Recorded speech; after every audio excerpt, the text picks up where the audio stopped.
This is Renault's new family hatch, and it's designed and built all in for battery power. There won't be a version with an engine. That frees up the design and proportions, and removes many compromises from the engineering. This Megane is the first one we've tested out of an upcoming massive range of electric cars from multiple brands, all using versions of the same platform. Renault's alliance partner uses it for the intriguing Oria crossover. Alpine will turn it into a high-performance electric crossover coupe. There'll be bigger Renaults, and Mitsubishis too. And in a couple of years the same underduds will spawn the next Nissan Leaf, which will be reinvented as a compact crossover built at Sunderland. At which point the overused phrase, "no pressure then," looms over the horizon. The proportions make it hard to judge.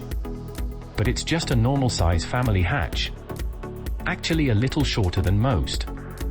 Using a purpose-designed structure brings the expected benefits to the Megane. It mostly feels roomy and has lots of cabin storage, thanks to a flat floor and long wheelbase. The dash is moved forward because the climate control tackle is tucked under the bonnet. The battery is just 110mm thick, little enough that you don't sit any higher than in the old, combustion engine Megane. The center of gravity has shifted a full 90mm closer to the ground than within the old car. Talking of which, this new Megane will sell alongside the current one until 2024. Why keep the old Stager? Because it has different power, plug-in hybrid and petrol Renault Sport. Renault's design chief Laurens van den Akker argues it's not an SUV despite the black wheel arch extensions.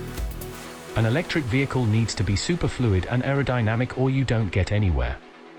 They actually designed two versions of this car, the regular hatch and a sporty one, with widened arches and more aggressive bumpers. The finance department didn't think much of the sports version, says van den Akker. Then in mid-2020 Renault got a new boss, Luca de Meo, and on his second day he looked at prototypes of both and said, "Just make that one." He was pointing to the sports variant. So the base car was quietly shuffled off to oblivion. For now, the Megane is front drive only, which gives it a bigger boot than the VW ID.3. The motor is 130 brake horsepower or 220 brake horsepower. They run off a choice of two batteries, 40 kWh or 60 kWh, 220 brake horsepower only. Those are the usable capacities, by the way, not the gross maximum. That translates into WLTP range figures of 186 miles and 292 miles. We tested a big motor big battery one. It was pre-production, RHD cars don't land in the UK until late summer 2022. But it felt very much finished. Good question. We've had a lot of beefs with EV dashboards, some rely too much on touchscreens, some deprive the driver of a proper instrument panel. But the Megane has both a big twin-screen layout and not ungenerous rows of physical controls. The screens run on the Android Automotive operating system, but skinned in a Renault-specific way. We got on well with it. The main impression is of a really mature product. This despite the fact we were testing a pre-production car, nearly a year ahead of the UK launch. But then Renault has already sold 400,000 electric vehicles, mostly Zoes, across most of a decade, and they've run 6 billion miles, all connected back to the Renault mothership for analysis of battery and owner behavior. Renault likes to call the Megane an electric GTI, which is over-egging things a bit. It lacks the involvement of a good sporty petrol hatch. Still, the 220 brake horsepower version's performance is lively and the steering quick. Multilink suspension gives it both responsive cornering and a very quiet, refined, although not that soft, ride. It's also efficient on its not that large battery. That helps with rapid recharging time.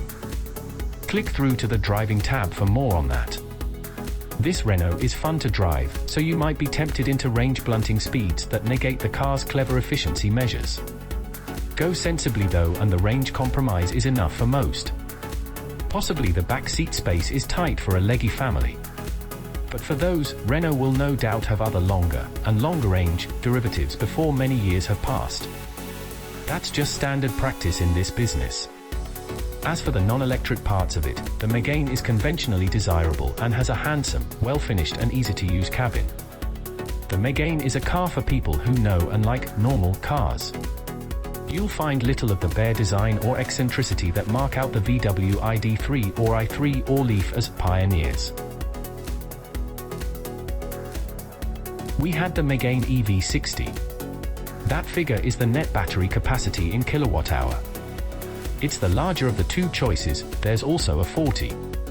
The smaller can be had with 130 brake horsepower or 220 brake horsepower motors, but the bigger underfloor slab comes only with the more powerful motor.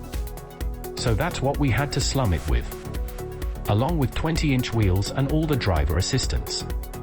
The motor is magnet-free, using coils for the rotor and stator. It's an electrically excited synchronous machine. It's the most efficient kind in most sorts of driving and doesn't use rare earth metals. Renault has lots of experience, having also used this advanced motor in the Zoe.